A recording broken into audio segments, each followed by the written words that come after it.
Cuando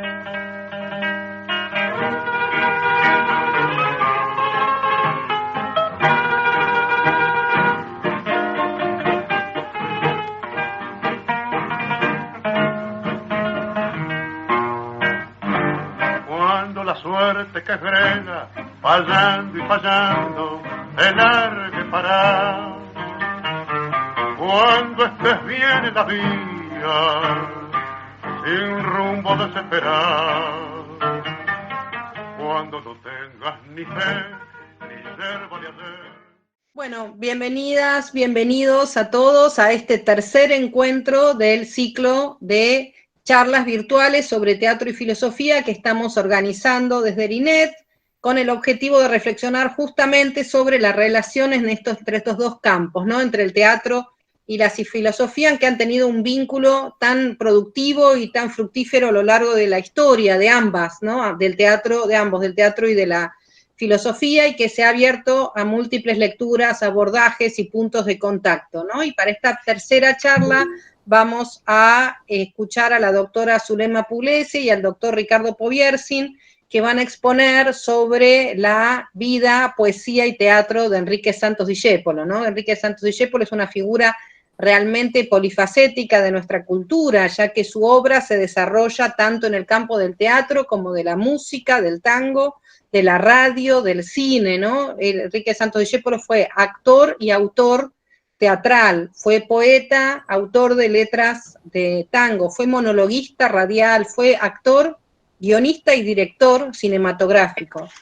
Luego en esta charla, la doctora Zulema Pugliese y el doctor Ricardo Pobbiersin van a referirse al contexto histórico, a la biografía de Enrique Santos Discépolo, a sus obras de teatro, a sus tangos, y van a analizar la relación de su pensamiento con la filosofía existencialista y con otros pensadores de su época.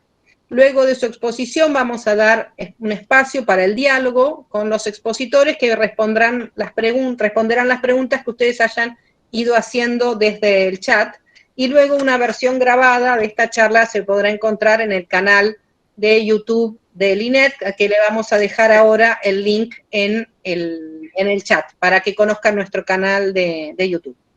Bueno, en primer lugar voy a presentar a la doctora Zulema Pugliese, que es doctora en filosofía por la Universidad de El Salvador. Su tesis se denominó Dios en Heidegger y fue dirigida por el profesor J.C. Scanone.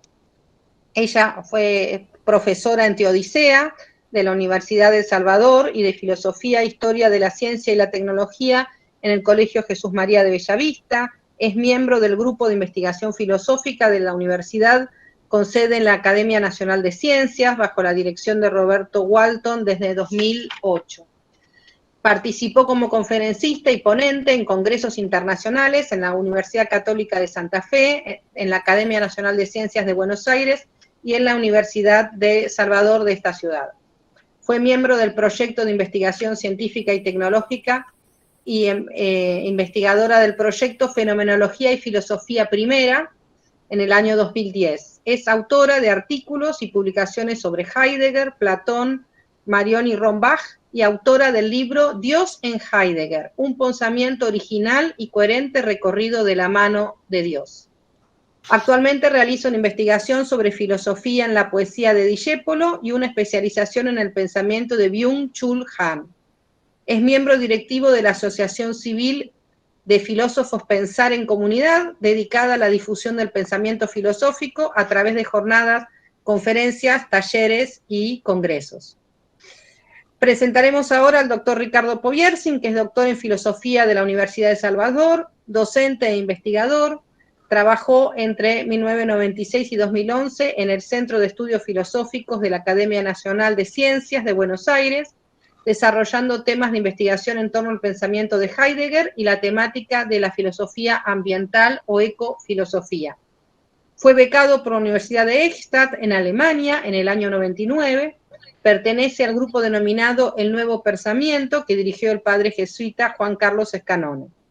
Es profesor asociado de la Fundación del Centro Psicoanalítico Argentino, es autor de diversos artículos en revistas especializadas y del libro Naturaleza y Ecosofía en Martin Heidegger, y de diferentes textos en coautoría, entre los cuales se destaca Heidegger y la cuestión ecológica, en colaboración con Gianni Vattimo y Mónica Giardina. Fue titular de la Cátedra Filosofía de la Naturaleza de la Universidad de Salvador entre 2011 y 2015, y actualmente es profesor del curso de ingreso al CBC de la UBA en la materia de Introducción al Pensamiento Científico. Desde el año 2013, Ricardo Pobielsin se desempeña en el Instituto Nacional de Estudios de Teatro en el Archivo de Interpretación de los Registros Periodísticos de la Actividad Teatral Argentina. Tiene también publicaciones de diversos artículos y trabajos en investigación teatral que pueden encontrarse en el área de investigación de nuestra página web, que también le dejaremos el link en el chat. Actualmente se dedica también a la investigación de la temática del antropoceno y su vinculación con disciplinas del ámbito artístico. Bueno, le cedo la palabra a los expositores. Muchas gracias. Y buenas tardes, Joan Martori, bienvenido desde Barcelona, España. Bueno, muchas gracias, Laura Mogliani, por la presentación. ¿Cómo estás, Zulema? Muy bien, Ricardo, una alegría verte. Sí, aunque sea de manera virtual, después de tanto tiempo, ¿no? Después de tanto tiempo, sí. Bueno, gracias por la invitación, Laura, gracias, Ricardo. Creo que tenemos una gran camaradería en común y hemos compartido muchas mesas juntos y también muchas conferencias, en fin, muchas reuniones con el fallecido padre Scanone, que fue como una figura fundamental para nuestro pensamiento, para el desarrollo del mismo.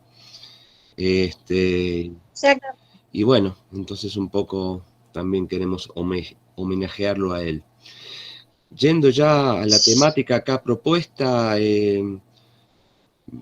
yo estuve releyendo tu texto ¿Para qué poetas en tiempos menesterosos?, ¿no? Que justamente citás a Discépolo, y voy a hacer una breve introducción, si me permitís, un poco a su vida, a sus obras, para ir luego, si te parece correcto, ir hablando un poco de las mismas, y ir mechando tanto sus obras de teatro como sus obras musicales, principalmente sus tangos, en relación con el pensamiento existencial o existencialista, que me parece muy interesante y muy a tono con lo que él produjo.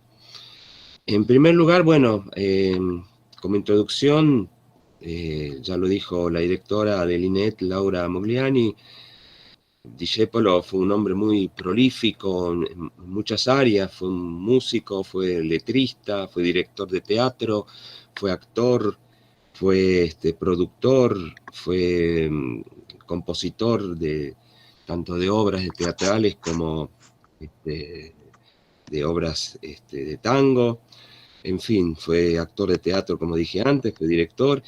Entonces, y no solamente eso, sino que lo que yo noto, a diferencia quizás de un Ezequiel Martínez Estrada, sobre el cual hablé la última vez, es que si bien en Ezequiel Martínez Estrada hay una unidad entre lo que es los distintos géneros literarios en los cuales él indagó y sobre los cuales escribió, especialmente el teatro, la poesía, los cuentos, los ensayos, hay una unidad de pensamiento ahí. Yo creo que el mérito que tiene Enrique Santos Discépolo es no solamente que hay una coherencia a lo largo de su trayectoria literaria y artística, sino también una coherencia con su modo de vida, con su estilo de vida, con su vida misma, ¿no? Entonces es como que él encarnó todas esas obras en su propio cuerpo. Quiero decir, no fue un hombre que teorizó solamente, sino que vivió toda una época bastante difícil, lo que fue, por ejemplo, la década infame, la década del 30, y todo lo que representó para él, y bueno, las décadas posteriores también, que fueron complejas. A modo introductorio también quiero decir que, bueno, él nació lo que sería hoy cerca del barrio, sería el barrio de Once, el 27 de marzo de 1901. Él mismo dice que tuvo una infancia triste, quedó huérfano de padre a los 5 años y a los 9 perdió su madre. Fue un muchacho muy introvertido que no solía jugar con los demás a los juegos habituales, ¿no? Y en general era muy melancólico, ¿no? Fue después adoptado por unos tíos, pero mantuvo siempre una relación distante con la familia, con el cual sí tuvo una relación más asidua y más íntima, fue con su hermano Armando, el cual para él fue, creo que, toda una figura representativa. Él fue también el menor de los 5 hermanos. Así que no sé si vos sabías que Zulema, que el término discepolín, he leído por ahí, en primer lugar se lo adjudicaron, él también se lo adjudicó en relación a su hermano Armando, porque él no quería, digamos, competir con su hermano. Por eso en muchas obras, sobre todo las primeras, él aparece como Enrique Santos, ni siquiera es mencionado su apellido, ¿no? No quería entrar en una competencia porque le tenía una gran admiración a Armando Discepolo. Y por otro lado también la palabra Discepolín hace alusión a su aspecto físico. Fue una persona muy frágil físicamente hablando, y esa fragilidad y esa sensibilidad, e incluso esa ternura, por lo que he leído, fue lo que despertó el amor de su vida, que fue Tania, ¿no? Entonces, bueno, quería empezar simplemente diciendo estas cosas y bueno, darte la palabra a vos, a ver qué... Y vamos a ir hablando de algunos tangos y algunas obras de teatro, si te parece. Algunas obras. Sí, cómo no, gracias, Ricardo. Sí, era una persona frágil que le tocó vivir en un momento un poco difícil. Fue precoz, porque a los 17 años ya escribía obras de teatro que eran representadas. Antes el teatro y los sainetes eran comunes, pero no todos eran exitosos. Y él, siendo tan joven, ya se dedicó a escribir. Y lo que él quería era comunicarse. Él quería contar lo que ocurría en un Buenos Aires que era algo desorganizado en ese momento. Porque sabemos que las corrientes migratorias fueron hacia muchos lugares, pero nosotros siempre fuimos receptores en Buenos Aires. Entonces se sumaban a inmigrantes de ultramar los migrantes de las provincias. Y había que armar un rompecabezas de fragmentos culturales y étnicos en una lucha de todos, lucha en el buen sentido, por encontrar un lugar, ¿no? Sumando el dolor por lo perdido. Se perdía lo que se dejaba, es el desarraigo del que hablaba Heidegger, y también habían perdido los que vivían en Buenos Aires, porque cambió el panorama completamente. Aparte, es sí una época de confusión, porque la herencia religiosa empezaba a ser avasallada por la laicidad, ya no había dónde volver, porque Europa estaba pobre y en un momento pre-Primera Guerra Mundial y post-Primera Guerra, entonces no era un lugar como para escapar. Y aquí había un presente de inseguridad y privaciones. Eso es lo que él quiso mostrar, que podíamos unir a través del arte todos esos fragmentos para hacerle sentir a los demás que pertenecían a este lugar. Y yo creo que esa fue su idea básica, que la mantuvo, como vos bien dijiste, durante mucho tiempo, hasta el final de su vida. Él siempre abogó por la unión de los argentinos. Lo hizo primero a través del teatro, porque claro, fue hacia la esfera consciente y directa, pero luego a través de los tangos fue hacia el inconsciente. ¿Vos lo ves así?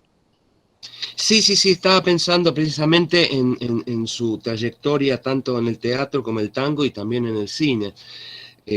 Fue una trayectoria muy amplia y muy completa. Entre las obras de teatro, tenés razón vos, él empezó muy jovencita, incluso ya creció, se desarrolló en un contexto donde él deja la escuela para ser docente y le dice a su hermano Armando que quiere ser directamente actor, ¿no? Quiere dedicarse al teatro. Entre sus primeras obras figuran, bueno, en 1918 Los Duendes, que se estrena en el Teatro Nacional, es una obra en conjunto con Mariano Socio. Después aparece otra obra, El Señor Cura, que se estrena en el Teatro Excelsior. Después Día Feriado. En 1921 aparece El Hombre Solo, que se representa en el Teatro Olimpo de Rosario, que es una coproducción junto con Gómez Boau. Después Páselo Cabo, que es una coproducción también de él con Mariano Socio. Y después, bueno, en 1925, El Organito, que es una obra de teatro escrita en dos partes, que la hace conjuntamente con su hermano, Armando. Esta obra de teatro muestra muy bien el desarraigo del inmigrante, ¿no? El Organito plantea las imposibilidades de los auténticos valores morales. También muestra la miseria, la sombría malignidad del suburbio, muestra también una familia desclasada, ¿no? Esto se patentiza muy bien en el personaje principal, que es Saverio y sus hijos, donde Saverio tiene que ganarse la vida precisamente tocando un organito, ¿no? Y sus hijos están como derrotados, sin querer trabajar, etc. Pero todo esto también está en el contexto de la década infame y muestra también la dura vida del inmigrante. De alguna manera, yo creo, siguiendo acá a Discépolo y su época, un texto escrito por este autor tan prestigioso que es Norberto Galasso, de alguna manera esta obra prefigura ya la obra del tango Gira Gira, ¿no? Es como que en una parte de esta obra teatral, Saverio le cuenta a sus hijos, ¿no? Que él estaba en un momento, tenía dos de ellos en sus brazos, o tenía uno en sus brazos y la mujer al otro, y estaba lloviendo y ellos estaban pidiendo limosna. Y en medio de esa lluvia y de esa hambruna y de ese desarraigo, todos pasaban al lado y nadie, digamos, le hacía caso, nadie se fijaba, no había experiencia del otro o de la otredad, podríamos decir, siguiendo algunos autores más contemporáneos. Y eso a él, a Discépolo de alguna manera está tratando de mostrar cómo fue la vida del inmigrante, y de ahí la relación con Gira Gira, ¿no? Esta especie de logos que no tienen en cuenta al individuo o a la persona singular. Por eso al mundo nada le importa, ¿no? Entonces, esa es una obra para mí, según los que se han dedicado a la obra de Discépolo, bastante bien lograda. Me refiero al Organito, donde muestra precisamente este desarraigo del cual hablaste vos. Después tiene otras obras también, Caramelos Surtidos, que es con libre música de él, y otras obras más que no son tan trascendentes, pero en 1949, por ejemplo, Bloom, que logra el mayor éxito de su carrera, que es una obra que él produce junto con Jorge Porter, que se estrena en el Teatro Alvear. Bueno, esto en cuanto a sus obras teatrales. Yo diría que él también fue actor en otras, ¿no? Y fue actor en cine. Y bueno, después el autor de varios tangos, que me gustaría que por ahí, si vos querés hablar de alguno. Sí, vamos a hablar de los tangos también. A mí me interesó mucho lo que dijiste del Organito, porque yo creo que él quiere que sus personajes muestren que están intentando cambiar para integrarse, adaptarse y ser aceptados, algo que es un poco difícil en la sociedad en la que están viviendo. La tristeza de ellos es que se cae la ilusión que se habían construido versus la realidad que encuentran. Entonces, cuando dicen a veces, no, Discépolo era un autor del grotesco. El grotesco no es tan fácil de realizarlo, y a mí lo que me llama la atención es lo joven que era para realizar esas obras del grotesco, porque a él lo definen como que utilizaba un humor corrosivo representado bajo distintas máscaras para resaltar siempre conductas contrapuestas. Entonces siempre se marcaba la distancia entre lo que está bien, lo que está mal, el dolor, el amor, pero es muy difícil entrelazar gotas de humor en situaciones como la que vos contaste, hondamente dramáticas. Y eso construye la base del grotesco. Porque si está bien hecho, no es desagradable, sino que nos provoca catarsis. ¿Por qué? Porque nos interpela. Ese hombre pidiendo limosna que vos describiste nos está preguntando, ¿de qué lado estás? ¿De víctima o de victimario? Y como que nos exige una respuesta. Eso para mí es algo que logró de una manera maravillosa. Y lo segundo de ese periodo es que también hay un cambio forzado en el lenguaje. Hay una distorsión de lo propio de ellos, no solamente del italiano, que es el más común, sino de todo el inmigrante, va haciendo un esfuerzo para acceder al lenguaje. Entonces, Discépolo no pone Cocoliche como algo gracioso o para burla, sino que lo pone para demostrar el esfuerzo de esta gente por una integración.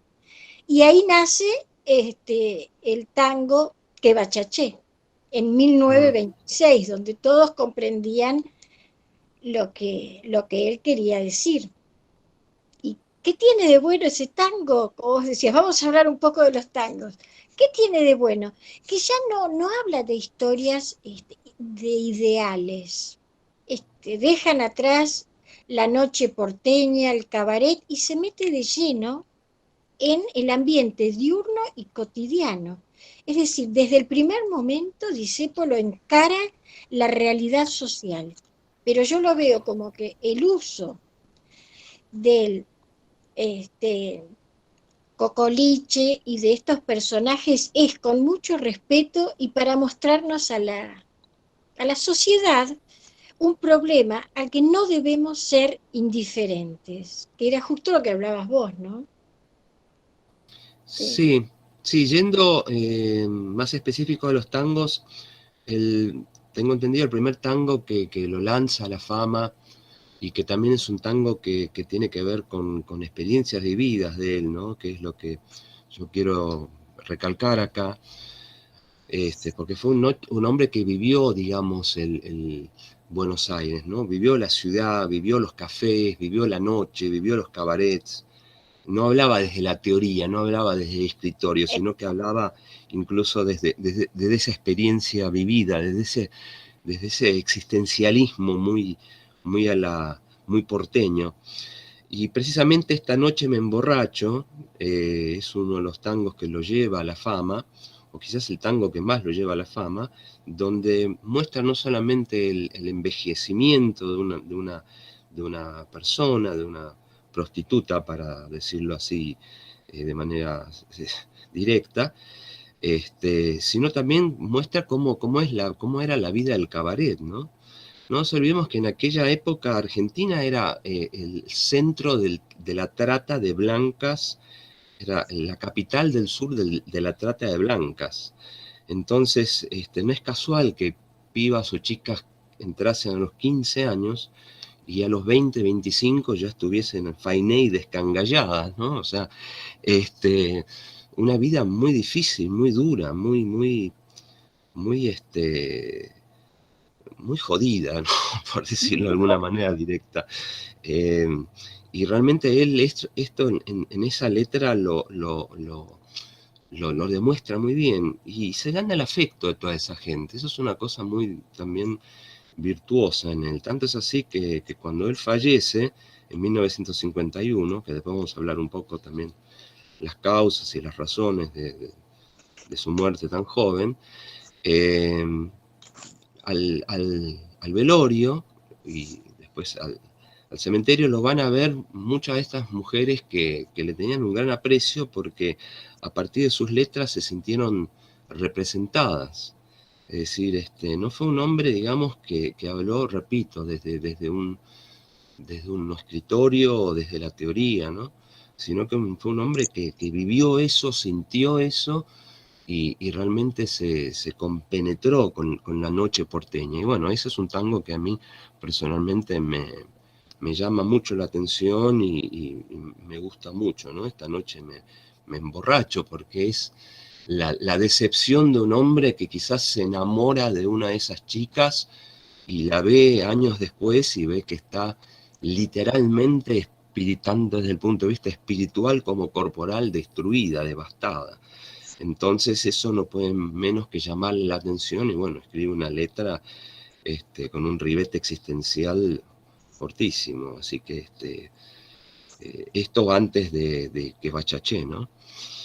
Y bueno, yo sé que a vos también te gusta, no sé si querés agregar algo que también te gusta mucho, te gusta.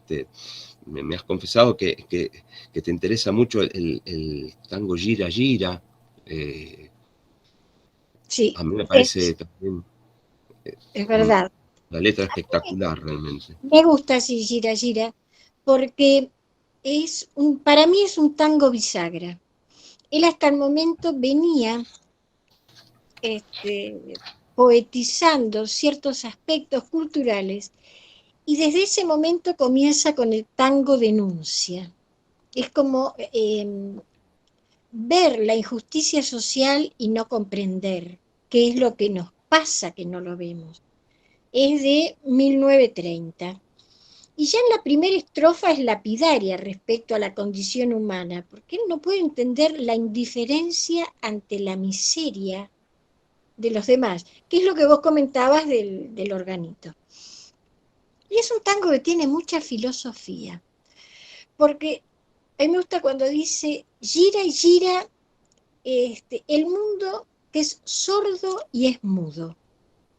Es exactamente, él lo dice en 1930, y en 1927 lo había dicho Heidegger en Ser y Tiempo.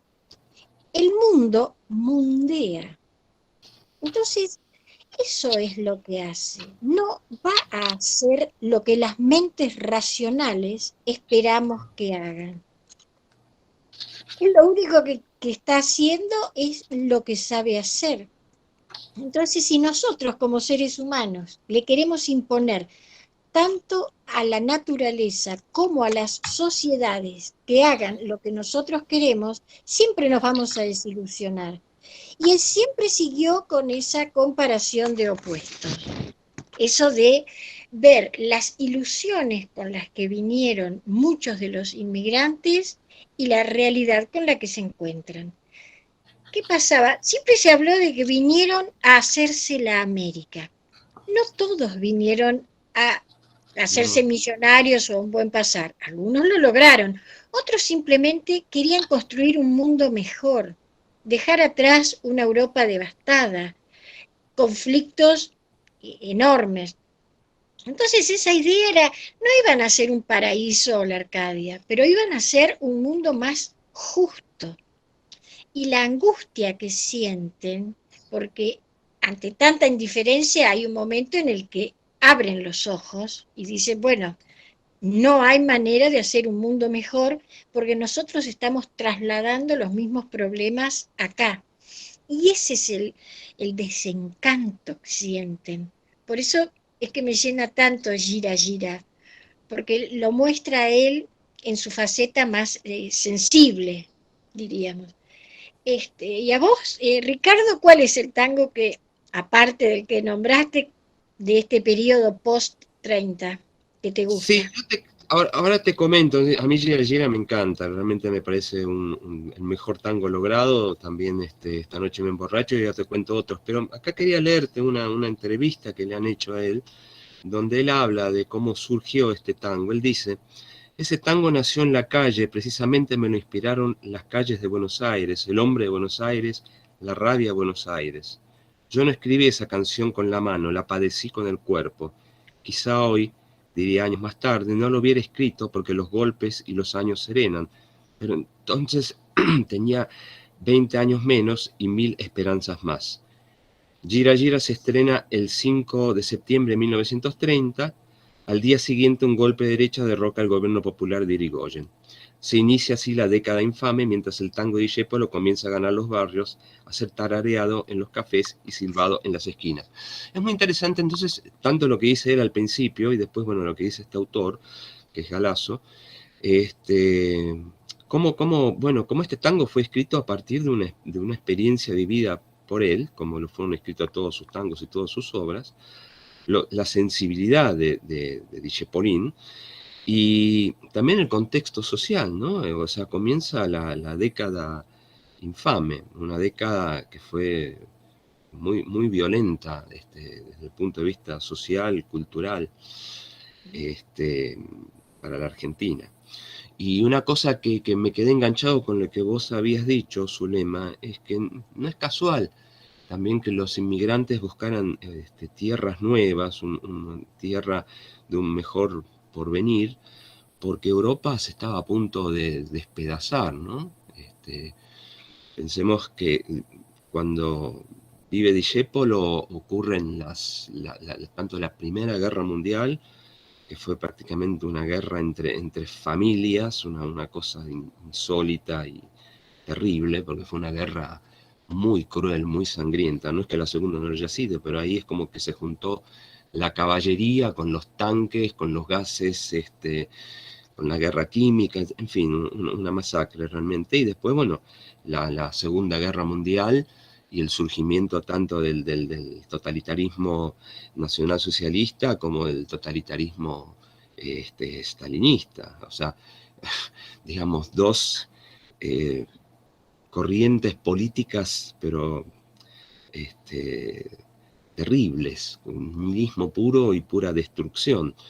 Entonces, esos inmigrantes de alguna manera vinieron acá y bueno, lograron zafar, pero claro, acá tampoco se les hizo fácil. Por eso el desarraigo y la búsqueda de una esperanza que de alguna manera se frustra. Así que esto me hace acordar un poco la frase de Nietzsche: el nihilismo está creciendo, cuando él, ya pasado los mediados del siglo XIX, ve que esta Europa se derrumba y bueno, estos inmigrantes que salen en busca de una tierra prometida, si se puede decir así, y bueno, muchas veces no la encuentran. Una vez escuché un dicho de una... Estoy acordando, no iba a hablar de esto, pero se me ocurre recién, que decía en realidad, y yo creo que es así, hasta podría dar fe de ello, que en realidad el inmigrante cuando llega no se arraiga, el hijo del inmigrante tampoco, es recién el nieto de aquel inmigrante el que logra el arraigo. O sea, tanto el inmigrante como su primera familia, como sus hijos, sufren el desarraigo, tienen que pagar la cuota del desarraigo, ¿no? Que es una cuota muy, muy, muy dura, ¿no? Que tiene que ver con el idioma, con las costumbres, bueno, yo podría contar estas cuestiones familiares, pero quiero decir, me imagino aquella época, ¿no? Con un Buenos Aires muy complejo, muy difícil, ¿no? También a la vista de los intereses económicos de Gran Bretaña, en fin. Y esto se refleja muy bien en su poesía, en su música y en su teatro. Por eso me parece que esto de la inmigración está muy bien marcado en la obra de él, tanto en sus tangos como en su teatro. Y yendo ya a otras obras, bueno, otra obra importante me parece que ya es un poco, que va un poco más para adelante, es la de, en el tiempo, es Cambalache, donde también ahí hay un gran relativismo en cuanto a los valores, ¿no? Me parece que es una obra muy, muy fuerte, Cambalache. Muy, muy fuerte. Es muy fuerte, sí. Por eso muchos hablaron de él como que seguía la filosofía del absurdo, donde se establece Sí. que los esfuerzos realizados por un humano para encontrar un significado absoluto, predeterminado del universo, finalmente fracasarán, porque así no funciona. Era la época en la que empiezan a aparecer obras de Camus, que se basaba en Schopenhauer, que exploraba esa condición de aislamiento dentro de un universo, y por lo que estamos diciendo vemos que en Buenos Aires era así, un universo que llegaba a ser ajeno. El problema es que no solamente lo que los rodeaba era extraño, ellos se sentían extraños mirándose a sí mismos. Entonces Discépolo mostró esa ausencia de un orden moral objetivo. Entonces no se pueden buscar certezas metafísicas para ver cómo nos movemos en la vida. Había que crear nuevas certezas. Una vez Sábato dijo, el tango es metafísico porque mientras se baila y se escucha, se reflexiona sobre distintos problemas de la vida, la realidad, el sentido, la finitud.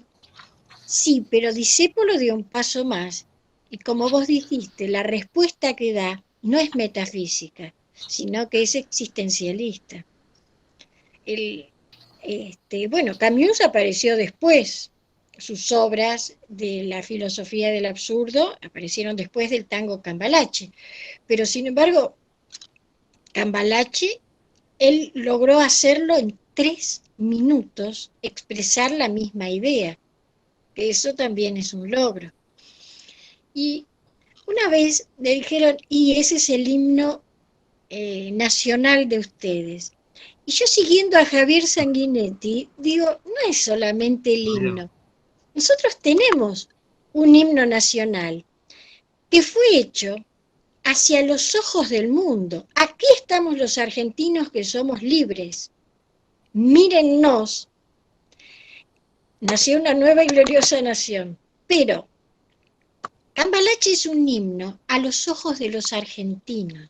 Es para que nos miremos a nosotros mismos y digamos, bueno, algunas cosas logramos, pero muchísimo nos falta por trabajar. Y lo que nos falta por trabajar es esto.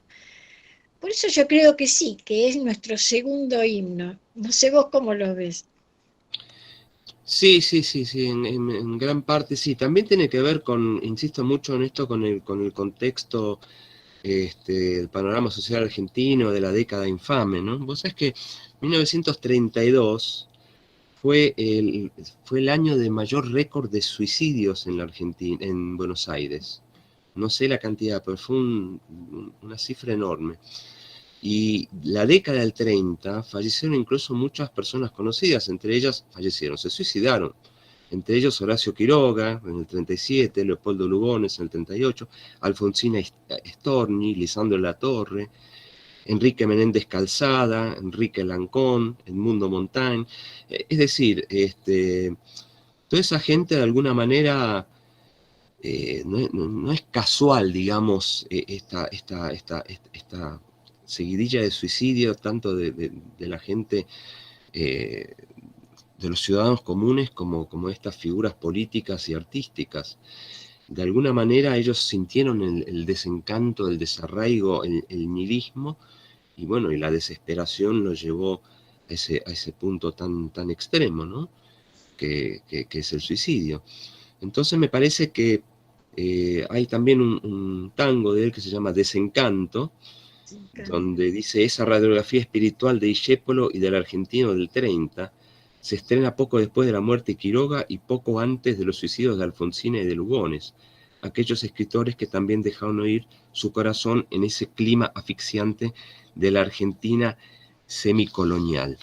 Es decir, hay un contexto social, cultural, hay toda una serie de circunstancias que condicionan la vida de la gente y que de alguna manera los espíritus sensibles, bueno, muchas veces no pueden atravesar esa situación y optan lamentablemente por esto, ¿no? Entonces esto también influye mucho, impacta mucho en la vida de Dijeporín. Y él describe esto muy bien en sus tangos, ¿no? También hay uno que se llama Martirio, por ejemplo, ¿no? Solo, pavorosamente solo, como están los que se mueren, los que sufren, los que quieren, así estoy por tu impiedad. Solo, despiadadamente solo, mientras grita mi conciencia tu traición y la de tu ausencia, hoy, mañana, siempre igual. Hay como también un desencuentro que él muestra muy bien con la mujer, ¿no? Con lo erótico. Es decir, es un tiempo de muchísima convulsión. Y acá también hay una cosa que quiero leer que dice este autor, ¿no? Que es Norberto Galasso, dice: Discépolo, que no ha leído a Erich Fromm, testimonia en sus tangos sobre la imposibilidad del amor en la sociedad actual. De la misma manera, sin haber leído a Sartre, la angustia y la soledad impregnan desgarradoramente sus mejores poesías. Es increíblemente solo, pavorosamente solo, despiadadamente solo. No es simplemente la queja de un hombre abandonado por la mujer, sino también el lamento del hombre espiritualmente aislado, el dolor de la incomunicación, el hambre y la falta del diálogo auténtico. Entonces, insisto mucho en esto. Sí, Creo sí. que fue un poeta que vivió y mostró en sus obras la época, su época.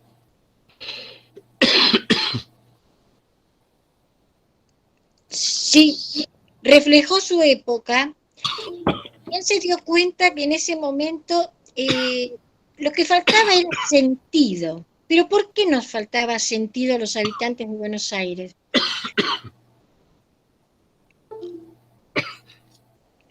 Sí, Porque perdón, seguimos. aún no teníamos una identidad.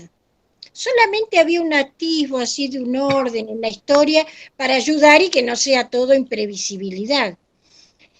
Pero yo creo que lo que vos decís de los suicidios es porque el porteño comprendió la precariedad de su situación y sintió mucha inseguridad al no tener jerarquías absolutas. No había valores éticos, pero es muy bueno el trabajo del poeta, porque lo que hace es intentar fundar mitos.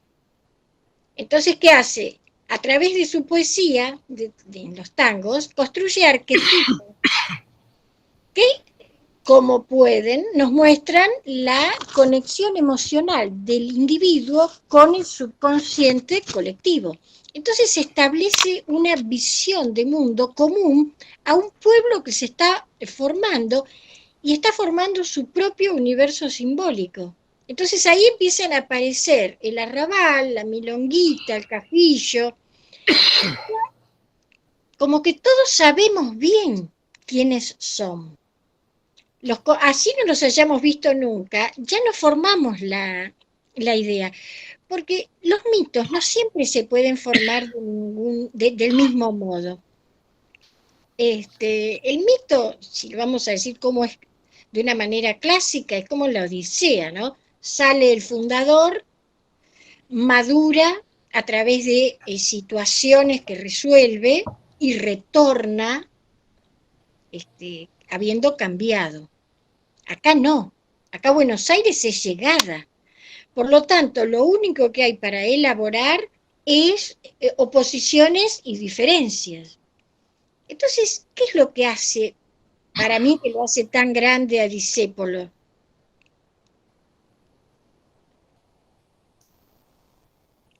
Ahí está, se me había ido la imagen. ¿Qué es lo que hace tan grande a Discépolo? El que él trata de borrar esa simbólica romántica, idealista, de que habla de el hombre, la mujer, y entonces empieza a formar nuevos imaginarios, y entre ellos, basado en la idea existencialista y fenomenológica, nos va formando los nuevos mitos. Perdón, Zulema, no te estamos viendo, creo que desactivaste tu cámara. Ahora sí, ahora sí. Sola se fue. Fue la tos la que hizo.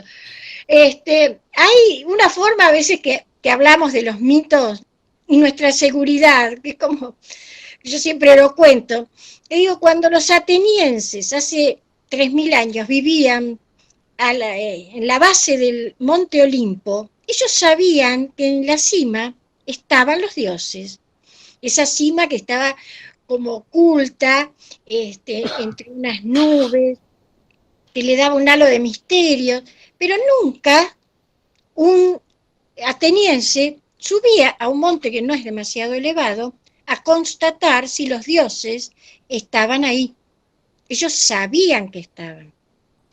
Lo mismo nos pasa a nosotros con el famoso Corrientes 348, segundo piso ascensor. Nadie fue a constatar que al pisito lo puso Maple. ¿Para qué? Si todos lo sabemos. Entonces, eso es crear metáforas. Y el tango lo dice. ¿Por qué? Porque el poema permite que el lenguaje despoje su labor de descripción directa y accede al nivel mítico en el que se descubren nuevas maneras, nuevas formas. Y eso es muy útil al sentido que necesita una sociedad en formación. Entonces los poetas son los que emprenden ese trabajo. Como decía siempre Heidegger de Hölderlin, es el que funda lo que es. ¿Y a quién se destinaba? Porque él usaba metáforas, pero claro, las metáforas, entre la crisis de sentido y existencial que nos cuenta Ricardo en una sociedad en formación, y el poeta tiene que contar el ser, y a través de esos malevos, los arrepentidos, todas esas figuras arquetípicas, ¿qué es lo que nos está diciendo? Que todos estamos buscando el arraigo, el reconocimiento, nos asombramos del paso del tiempo. ¿Y por qué él usaba estas figuras comunes? Porque los destinatarios eran las personas comunes. Por eso introducía palabras en lunfardo, que el lunfardo es muy lindo porque respeta la gramática, pero tiene ese guiño como que nosotros sabemos algo que los demás no, como que nosotros, porteños, estamos hablando en clave. Entonces, a mí me gustan las metáforas cuando hablan de naipes, de todas las que son relativas al juego, las usan muy, muy bien. Pero ¿qué es lo que logra? Un nosotros y un ellos. Y eso es lo importante del poeta, especialmente de Discépolo, que aunó lo disperso. Y así salieron esos tangos maravillosos que es el día de hoy que escuchamos. Sí, también hay un... Sí. No. Perdóname. También hay un gran dejo de nostalgia, ¿no?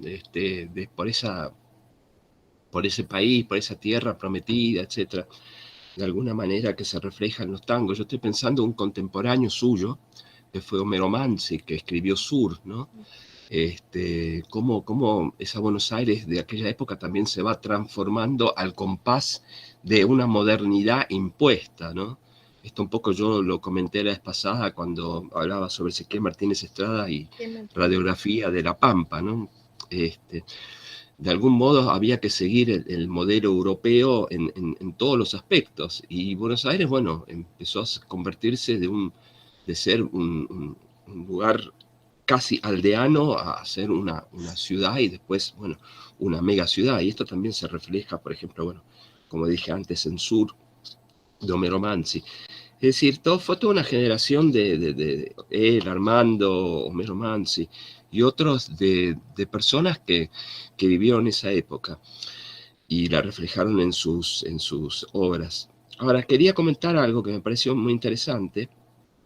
Él realiza una gira junto con otros actores y artistas en 1935 por Europa, especialmente por España y también por Francia. Se cuenta que él de francés no sabía nada, pero se las ingeniaba de una manera tal que bueno, terminó ganándose la simpatía de los franceses, ¿no? Incluso hay una ironía de él que dice, bueno, cuando uno llega a París, se da cuenta que el parisiense es una persona fría y desconsiderada, pero a medida que lo va conociendo, el parisiense se da cuenta que es más frío y desconsiderado. Es decir, fue muy irónico en ese sentido. Pero hay una cosa que quería contar, más allá de su estancia en Francia, en España, que él va a una ciudad en África, que es Teután, Marruecos. que queda cerca de Marruecos. Y en un gramófono, un comerciante que lo tenía puesto, se escucha el tango Gira Gira. O sea, eso fue una experiencia muy espeluznante para él, porque hasta dónde habían llegado sus creaciones. O sea, él mismo no era consciente de esa capacidad, ¿no? Incluso esos tangos eran conocidos en Europa, bueno, sobre todo en Europa que hablaba nuestro idioma. Pero en África, ¿quién iba a pensar que en esa ciudad desconocida un comerciante iba a poner en ese contexto, en un gramófono, iba a sonar ese tango, ¿no? Entonces él se siente muy, muy también emocionado con esa experiencia. Pero básicamente, bueno, posteriormente, bueno, hay varias obras más que está bueno citar: Victoria, Soy un arlequín, Confesión, Uno, Secreto, Canción desesperada, y Cafetín de Buenos Aires, que también es una canción, bueno, archiconocida por nosotros, donde él cuenta que una vez fue a la Boca a cenar y vio a unos niños que se asomaban a esa taberna o a ese restaurante, y así con la nariz, ¿no? Con la ñata contra el vidrio.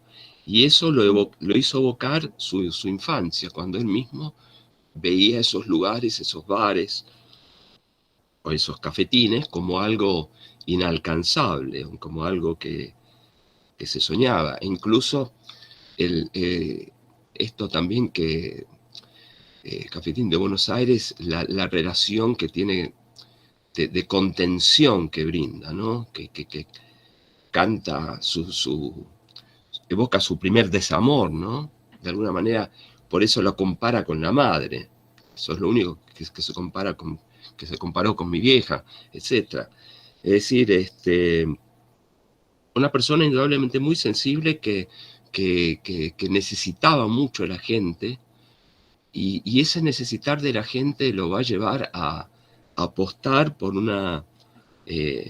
por el peronismo, creyendo que, bueno, más allá si uno está a favor o en contra del peronismo, no vamos a entrar en esto, pero creyendo que Perón representaba realmente la necesidad popular. Y eso también le ganó muchos adversarios, ¿no? Como para ir, no sé si vos querés ir diciendo algo más, a mí me gustaría dar un cierre con esto, esta adhesión suya al peronismo y lo que implicó. Sí, él en sí siempre quiso ser el que hablaba por todas esas voces silenciadas, lo que estaban voces rescatadas de la marginalidad. Y entonces esas personas que estaban en depresión, con adicciones, llorando por lo perdido, y lo que trata de hacer es que dejen de idealizar, que se viva el momento. Pero lo que siempre buscó fue justicia social. Sí. Él trató por todos los medios de unir a los argentinos y que exista justicia para todos. A veces se da, a veces no se puede lograr, que fue la década infame, que es la que habías comentado vos. Y también quería decir que cuando vos comentaste de su muerte y que iban las prostitutas, él tuvo un trato muy especial para con la mujer, porque creo que el primer tango sobre mujer fue La Morocha. Él no le da consejos a la milonguita de lo que tiene que hacer, no desprecia, sino que ninguna lección moral, simplemente él comprende que los márgenes de la ciudad están penetrando en el centro con una estética propia y todo lo que había va siendo incorporado. Y él en ningún momento ni desprecia, ni, no sé, ni habla con sorna, ni se molesta. Él en todo momento integra. Y creo que esa es la palabra justa para describir su creación, ¿no? Como buen poeta, tratar de unir lo disperso. No sé cómo lo ves vos. Sí, sí, sí, totalmente de acuerdo. Por eso él consideró, de hecho, conoció al general, al general Perón, y tuvo también una gran, hablando de mujer, tuvo también una gran admiración por Evita, por la obra que hacía. Él realmente sentía una gran admiración. Y bueno, y Perón también sintió gran admiración por él, ¿no? Porque de alguna manera veía a él como el artista popular, el artista que representaba en sus letras y en sus obras el sentir del pueblo. Y esto de alguna manera también lo llevó creo yo, a su ruina cuando le proponen justamente el año de su fallecimiento, unos meses antes, que haga una audición radial, en 1951 esto, 21, que se denomine Pienso, digo lo que pienso, que iba todos los días a las 20-30 horas, de lunes a viernes creo, que duraba solamente 5 minutos, ¿no? Y ahí aparece, él crea un personaje que es muy interesante, que se llama Mordisquito, que Deleuze diría que era un personaje conceptual, digamos, como que aparece, qué sé yo, el Zaratustra en Nietzsche, ¿no? Digamos que son personajes que van más allá y se independizan incluso de la creación del autor. Pero y este personaje representa de alguna manera la oposición peronista, la oposición cipaya. Entonces él se entusiasma tanto que empieza, claro, durante esos 5 minutos que tiene todos los días en la radio, a hablar de los logros que hizo el gobierno justicialista. Y bueno, y eso crea tanto amores como muchos odios. No nos olvidemos que él fue criado en un ambiente burgués liberal. Entonces la mayoría si bien él tenía una sensibilidad hacia lo popular, una sensibilidad hacia la mujer, sí. una sensibilidad hacia la mala vida incluso, pero lo digo en un buen sentido, ¿no? De conocer esos lugares, de ver de qué se trataba, de ir, de emborracharse, de fumar, etc. A su vez tenía una adoración por Tania y una gran admiración ella por él. Es decir, no fue un tiro al aire, ¿no? Pero quiero decir, esa sensibilidad lo llevó a apostar por un gobierno, bueno, que él creía que era sin entrar acá a discutir si está bien o mal, digo que él creía que era la solución popular que podía traer la justicia social, ¿no? Que era el peronismo. Pero eso le generó muchas discordias, porque como dije, él creado en una burguesía liberal, bueno, mucha gente le empezó a retirar el saludo, incluso empezó a sonar el teléfono en su casa, lo empezaron a buchear en lugares públicos, en restaurantes, en bares, y eso lo fue destruyendo, ¿no? Tras que tenía una fragilidad corporal muy marcada, un hombre que desde chico seguramente habrá fumado mucho, de hecho tengo entendido que sí. Todo eso, bueno, lo fue lamentablemente deteriorando, Y bueno, el 23 de diciembre del año 51 fallece. Hay Sí, una muy joven. muy joven, a los 50 años, si no me equivoco. Sí, Acá estaban mostrando recién del archivo Jacobo de Diego, precisamente algunos manuscritos de él. No sé si los puedes pasar, Jorge. Sí, Pero bueno, los paso de vuelta. dale. Algunos manuscritos de letra de él y otras que no se saben si son de letra de él, pero sí se sabe que son corregidos por él. Y después también la acta de defunción. Por supuesto, la fotocopia, ¿no?, del acta de defunción original. Bueno, además resta decir que su muerte generó un gran impacto social y que, bueno, ahí está precisamente. Esas son, a ver, Laura, si estoy en lo cierto, esas son las correcciones que él... Ese es uno de los guiones del programa Sí, radial de Discépolo, que está mecanografiado y corregido a mano, suponemos que por el propio Discépolo. Esto pertenece al Fondo Jacobo de Diego y se ve el título Pienso y digo lo que pienso. ajá, sí, sí, sí. Y la siguiente imagen, sí, no sé si podés pasarla, Jorge. Esa es la partida de función que también está en el Fondo Jacobo de Diego, que era un investigador que donó todo su material al instituto y un gran investigador sobre el tango y sobre la ciudad de Buenos Aires.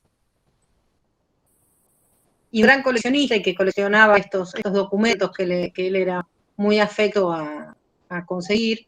Y la tercera imagen, no sé si la puedes pasar, Jorge, es un manuscrito. Ahí está. Este es un manuscrito Sí. del programa radial Pienso y digo lo que pienso, que dudamos también si es la letra directamente de Discépolín o de alguno de sus colaboradores, ¿no? Se suponía que colaboraba Abel Santa Cruz con él también. Acá si me permiten, como para ir dando un cierre, voy a leer una de las cosas que él decía por la radio, por ejemplo, ¿no? Y decía, refiriéndose a este autor, ¿no? Personaje de ficción, dice, claro, la geografía de tus sentimientos termina en la avenida General Paz, porque vos naciste no a la orilla del arrabal ofendido por el conventillo atravesado por la zanja, no allá lejos en el dolor de una provincia olvidada o de un territorio maltrecho, sino en el barrio cómodo, dentro de una familia confortable, a una cuadra del colegio. Todo servido para vos.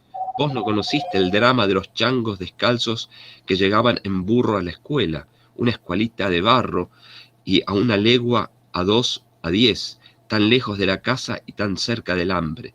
Por eso tenés la negligencia del que vive bien y está muy lejos de los que mueren mal. Realmente un testimonio impresionante me pareció esto. No voy a leer más cosas porque, bueno, no da el tiempo, pero él era tan directo en lo que decía, y esto me parece, no sé, para mí tan actual, porque seguimos con esta grieta entre ciertas clases, en fin, altas, y lo que es la miseria social, ¿no? Y me parece que porque son como retos, ¿no?, que él hace, ¿no?, como retándolo a este personaje conceptual que es Mordisquito, ¿no?, como diciendo, claro, vos naciste cómodo, calentito, tuviste el colegio a una cuadra, etcétera, no conociste el barro, la miseria, el hambre, etcétera. Entonces me parece que eso, bueno, obviamente en las clases medias, e incluso entre sus amistades, generó gran, y gente que no seguía al peronismo, generó gran resquemor y mucho odio, ¿no?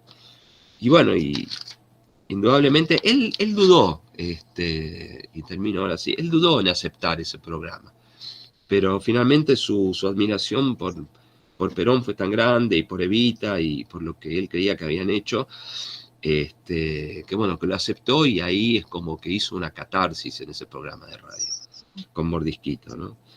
Pero bueno, eso también yo creo que fue de alguna manera, su estocada final, porque de algún modo eso le produjo tanta mala sangre a su personalidad tan sensible y su salud deteriorada que bueno, que finalmente fallece tan joven, ¿no?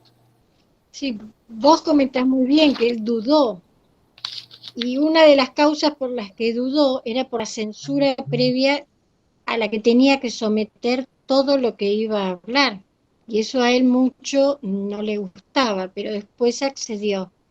Porque acuérdate que la radiofonía no era libre. Primero tenía que pasar por un filtro que estudiaban, miraban todo lo que él decía. Si eso convenía, se podía pasar. Él los presentaba el día anterior, se estudiaban, le sacaban cosas, le sugerían agregar, entonces ya no era la voz de él. Quizás eso también a él le afectó mucho porque él estaba acostumbrado a decir las cosas como las pensaba. Pensaba que cuando le habían prohibido que haya palabras en lunfardo en algunos tangos, es ahí donde tiene el encuentro con Perón, pues dice, hay tangos que no se pueden cantar. Por ejemplo, si decís percanta que me amuraste, y no lo decís así, pierde sentido. Entonces cuando él va y discute, le dicen, yo no sabía, hablé con el ministerio que se lo van a permitir, y al otro día se permitió los tangos. Pero en esa época la censura era muy fuerte, por eso él duda de hacer ese programa. Pero después finalmente accede, ya aparte estaba muy enfermo, y Sí, accede sí, porque vos pensás de que esta él manera. accede teniendo compromisos muy importantes. Era director del Teatro Nacional Cervantes, ya en aquella época lo había nombrado el gobierno. Era también el director de Antígona Vélez, y a su vez estaba la obra de teatro Bloom, que estaba teniendo un éxito espeluznante, donde él, bueno, tenía que estar ahí todas las noches. Entonces él iba del teatro, lo venían a buscar en auto, lo llevaban a la radio, después volvía, o sea, tenía una vida que era Muy, muy intensa, ¿no? Y para una salud tan endeble como la de él, más ese manejo, porque hay que decirlo, ¿no? Eso fue también sirvió como propaganda para el gobierno peronista. Entonces ese manejo, y es por un lado, que seguramente acentuó lo más rabioso de él, ¿no? Contra los antiperonistas, aunque hay, creo, mucha sinceridad en lo que dice, pero también, como dije antes, el hecho de que se ganara a tantos enemigos, muchos de los cuales eran conocidos de él y queridos por él. Y una persona tan sensible como él, no, el corazón literalmente no la aguanta, y no la aguantó. Pero yo creo que, para terminar esto, y no sé si querés agregar algo más, y si hay preguntas, ¿no? Ir a las preguntas. Yo creo que él vivió, murió y vivió de acuerdo a sus ideales, de acuerdo a su sensibilidad, de acuerdo a su inteligencia y su corazón. En ese sentido, es lo que dije al principio, hay una unidad entre su obra y su vida que a mí me parece realmente elogiosa, ¿no? Elogiable, o sea, para elogiar. Y no lo veo esto en otros autores, ¿no? Más allá de la grandeza que pueda tener un Borges, un Bioy Casares, incluso Ezequiel Martínez Estrada, son pensadores geniales, pero no tan jugados, digamos, social y políticamente, sobre todo socialmente. En cambio, él sí, él fue una persona que sí se jugó. Y se jugó con su vida misma. Entonces, de alguna manera, bueno, tuvo que pagar con esa sensibilidad y, y- y bueno, y esa fragilidad. sí, y esa soledad era un tema que a él lo preocupaba, porque ese tema lo trató en varios tangos. Dice Solo, lo que contabas vos, también en Tormenta, ¿no? Aullando entre relámpagos, perdido en la tormenta de la noche interminable, Dios busco tu nombre, porque se siente solo. Ese tango ya es de 1939. Se siente solo, necesita compañía, y casualmente en sus últimos tiempos, sumado al cáncer que lo tenía a maltraer, él se va alejando y va quedando, va cayendo en una especie de soledad. Eso es lo que, como decís vos, vivió como él predicaba. Habló de la finitud, de la contingencia y del ser para la muerte. Pero él no murió a destiempo. Parece como que él, dentro de su angustia y de sus problemas, él murió a tiempo, cuando tenía que morir. Como un artista que dijo, bueno, hasta aquí es lo que puedo dar. Porque siempre fue una persona que dio. Desde que empezó a escribir obras de teatro, siempre quiso dar. Y quizás la angustia también se le sumó, que veía que no recibía del mismo modo en que él se brindó. Bueno, con esto quería cerrar, por si alguien nos quiere hacer algún comentario o alguna pregunta. Sí, sí, termino diciendo lo que vos decís, que es muy interesante. Incluso que también lo he leído cuando un reportaje que le hicieron muchos años después de la muerte de él a Tania, ¿no? Que se fue a vivir a Pinamar, si mal no recuerdo, donde le preguntan sobre cómo era él, ¿no? Ella obviamente le tenía una gran admiración y un gran recuerdo y fue el amor de su vida. Ella dice, ¿no? Que él muchas veces decía, bueno, me voy solo a caminar, ¿no? O sea, él necesitaba de esa soledad. Eso no implicaba que no compartía cosas con ella, al contrario, fueron grandes compañeros, ella lo acompañaba a las obras, a los lugares donde se estrenaba un tango, alguna obra de teatro, incluso de cine, pero él necesitaba esa soledad, incluso cuando se va a vivir a La Lucila, acá en la provincia de Buenos Aires, imaginemos en esa época, en la década del 30, creo que eso del 40, eso era un lugar alejado. Y él tiene esa sensación de soledad con el río, con la naturaleza, pero también extraña este fervor, como dijera Borges, de Buenos Aires. Pero siempre con la necesidad de soledad para captar, no para encerrarse, sino para captar mejor esta sensibilidad social, cultural y popular. Así que bueno, si les parece bien, vamos cerrando y si hay preguntas, con gusto Sí. trataremos de responderlas. Muchas gracias, Zulema, muchas gracias, Ricardo, y abrimos el chat para preguntas y comentarios. Y bueno, comienzo, mientras esperamos si alguien quiere escribir o pedir la palabra, a hacer un comentario yo desde el lado del teatral, ¿no? Nosotros conocemos y escuchamos constantemente los tangos de DJ Polín, pero su teatro es muy poco conocido y por eso quería destacar la posibilidad que tenemos de acceder a conocer una de esas obras, ¿no?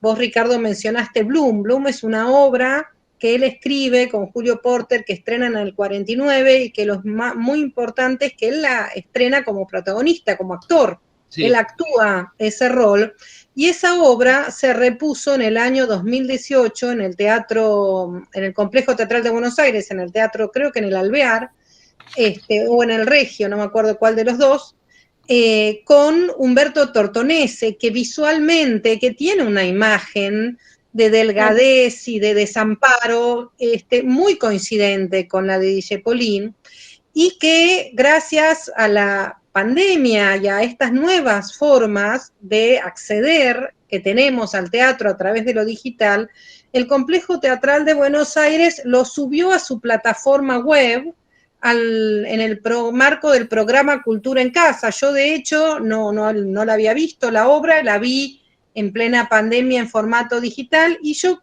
por lo que creo, recién lo estuve chequeando, está todavía disponible para verla en la plataforma del Complejo Teatral de Buenos Aires, así que los invito a ver Bloom, estrenada, o sea, la obra que estrenó Dijépoli en el 49, protagonizada por Totonese y dirigida por Mariano Docena en el 2018 en el Teatro San Martín, ¿no? Que como una forma de acercarse a su teatro y de que podamos conocer también esta otra faceta de Enrique Santos Discépolo como autor teatral.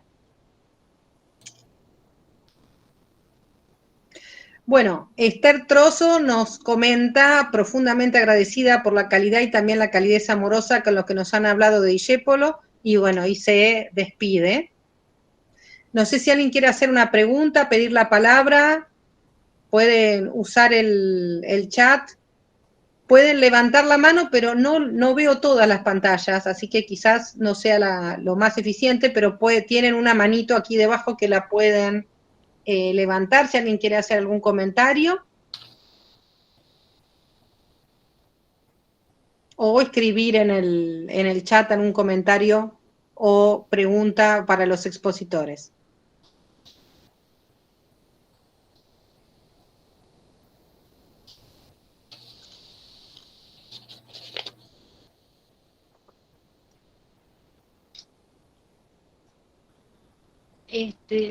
Yo, Laura, te quería comentar una cosa de lo que vos dijiste Sí, decime. de sus obras de teatro. Sí.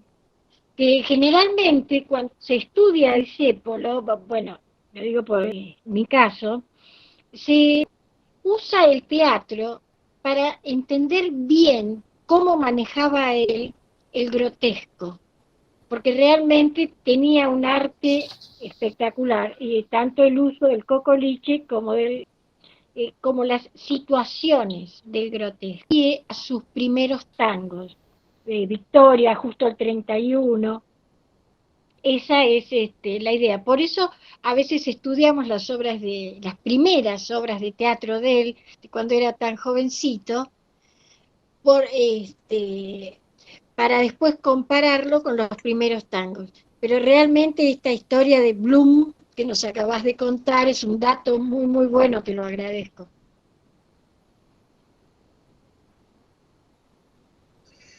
Sí, el creador del grotesco a nivel nacional es el hermano, por supuesto, ¿no? Armando, y él participa como coautoría en El Organito, que es una obra que tiene gran cantidad de elementos de lo que va a ser el grotesco más canónico, más definido, las obras más claramente grotescas de Armando Discépolo, como van a ser Estéfano, ¿no? Así que sí hay un enorme punto de contacto entre el grotesco de Discepoliano y los tangos de su hermano Enrique Santos. Y sobre todo la obra en coautoría, El Organito, ¿no? Que es de los dos hermanos, ahí se ven esos rasgos. Bueno, María Polal desde Montevideo dice gracias por tan valiosos aportes, y ahí, bueno, compartimos el link del canal de YouTube donde pueden encontrarse las charlas anteriores, de los ciclos anteriores, de las charlas virtuales que ya hemos subido, y en breve subiremos este ciclo de teatro y filosofía a este mismo link. Y hay... este es link sobre la obra Bloom. Pensé que era nuestro canal de YouTube, perdón, es un link sobre la obra Bloom. Y está el link, si quieren lo busco, donde el Complejo Teatral de Buenos Aires, donde se ingresa a ver la obra. Ese es otro link. No lo tengo preparado, lo puedo buscar si hay algún comentario. Sí, Laura, permiso, voy subiendo algunos. Dale. Este es de lo que encontré acerca de Bloom en el Complejo Teatral Buenos Aires, el primero, el segundo sobre nuestro canal de YouTube, y ahora subo la página web del Instituto Nacional de Estudios de Teatro.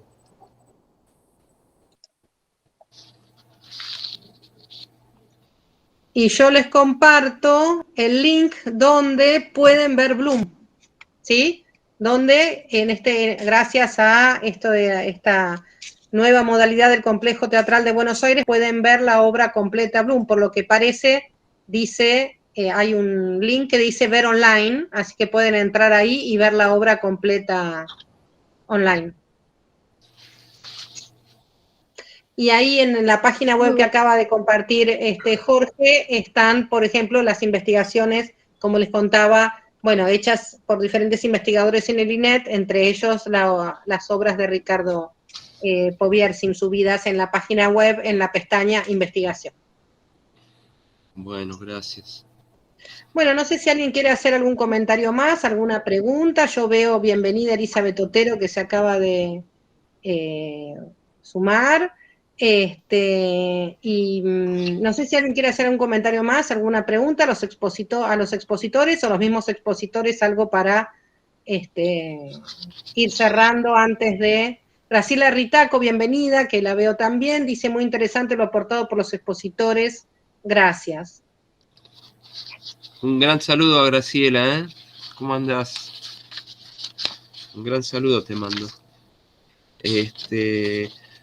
No, para ir cerrando, indudablemente uno muchas veces ve a artistas de afuera y no es por quitarles el mérito y nosotros los porteños somos mucho de mirar hacia el exterior, hacia Europa, ¿no? Esto creo que es una de nuestras virtudes y también es uno de nuestros defectos, ¿no? Creer que podemos llegar a ser como primer mundo, como si el primer mundo fuese la maravilla de las maravillas. Indudablemente hay cosas que corregir y cosas que copiar, pero tampoco es la panacea absoluta. Y nos damos cuenta en ese elogiar artistas, actores, autores de cine, teatro, de literatura, el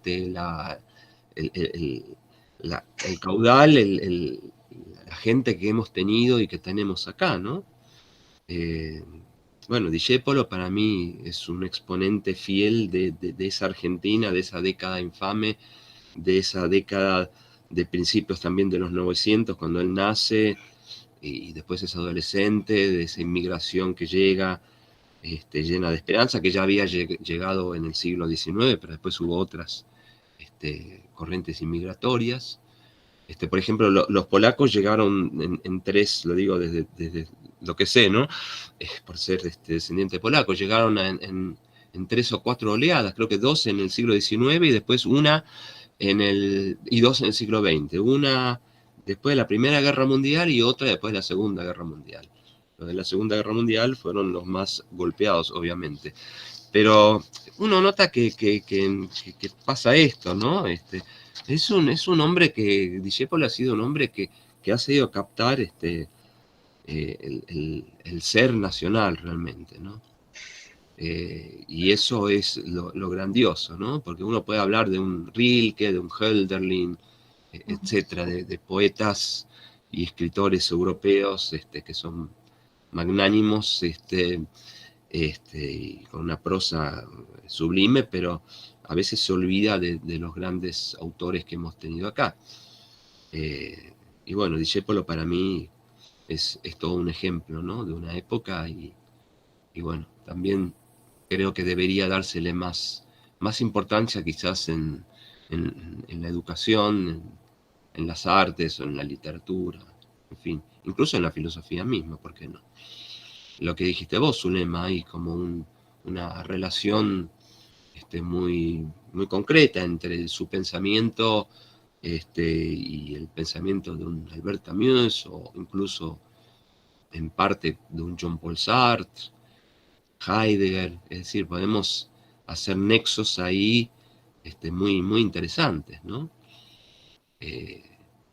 Otro gran pensador argentino, bueno, aparte de Martínez Estrada, que yo lo cité, bueno, Rodolfo Kusch también tengo entendido que escribió una obra de teatro, es decir, hay bueno, Borges, Alfonsina Storni, bueno, hay un montón, ¿no?